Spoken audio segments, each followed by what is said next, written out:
அடி உன் மூச்சினை மெல்ல நான் கேட்கிறேன் அந்த ஓசைக்கு இணையான இசை இல்லையே உந்தன் கூந்தல் முடி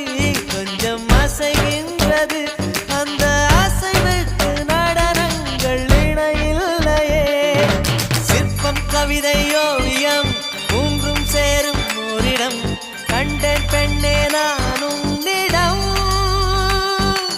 பெண்ணெல்லாம் பெண் போல இருக்க நீ மட்டும் என் நெஞ்சை மயக்க பூமிக்கு வந்தாய தேவதை போலவே